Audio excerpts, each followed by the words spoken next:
औज़ुबिल्लाहिमिनश्शैतानिर्रजीम बिस्मिल्लाहिर्रहमानिर्रहीम। अस्सलामु अलैकुम प्यारे दोस्तों, क्या हाल चाल है। उम्मीद करता हूँ सब दोस्त खैरियत से होंगे। तो आज हम जिस मेडिसिन के बारे में बात करेंगे उसका नाम है परवास इंजेक्शन। ये इंजेक्शन फॉर्म में भी होता है और इन्फ्यूजन फॉर्म में भी होता है। दोस्तों, वीडियो को स्टार्ट करने से पहले मेरी आप सब दोस्तों से रिक्वेस्ट है, अगर आप मेरे चैनल पर नए हैं तो प्लीज़ मेरे चैनल को सब्सक्राइब कर दें और साथ में बेल आइकॉन को प्रेस कर दें ताकि मेडिसिन के रिलेटेड आने वाली नई वीडियो सबसे पहले आप तक पहुंच सके। तो बिना टाइम को वेस्ट किए दोस्तों वीडियो को स्टार्ट करते हैं।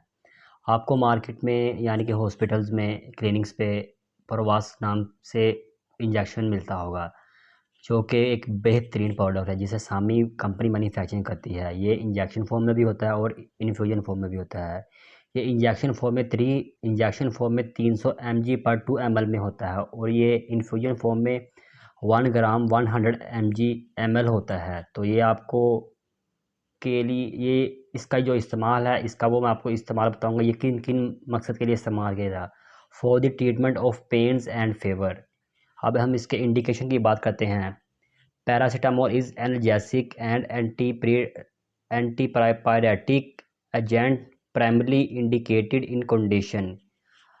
ये प्रवास इंजेक्शन का इस्तेमाल फेवर में भी किया जाता है, हेड इच में भी किया जाता है, दांत दर्द में भी किया जाता है, कान के दर्द के लिए में भी इस्तेमाल होता है, जॉइंट पेन में भी होता है और मसल पेन में भी होता है। जो प्रवास इंजेक्शन होता है वो आपको बुखार हो, आपको सर्दी लग रही हो, आपको किसी भी किस्म का पेन हो तो उस सूरत में आप प्रवास इंजेक्शन का इस्तेमाल कर सकते हैं। ये इंजेक्शन उस वक्त लगता है जब आपको टैबलेट से जल्दी आराम नहीं हो मिलता, तो उस सूरत में आप बाद में एमरजेंसी में अगर आपको ज़्यादा पेन है तो उस सूरत में आप प्रवास इंजेक्शन का इस्तेमाल कर सकते हैं। फिर उस सूरत में प्रवास इंजेक्शन लगता है। तो दोस्तों, ये एक बहुत ही बेहतरीन प्रोडक्ट है। ये आपको किसी भी मेडिकल स्टोर, फार्मेसी, क्लिनिक से आसानी मिल सकती है। तो दोस्तों, अगर आपको मेरी वीडियो अच्छी लगी हो तो मेरी वीडियो को लाइक, कमेंट एंड शेयर लाजमी कर दीजिएगा। अपना बहुत बहुत ख्याल रखें। अल्लाह हाफिज़।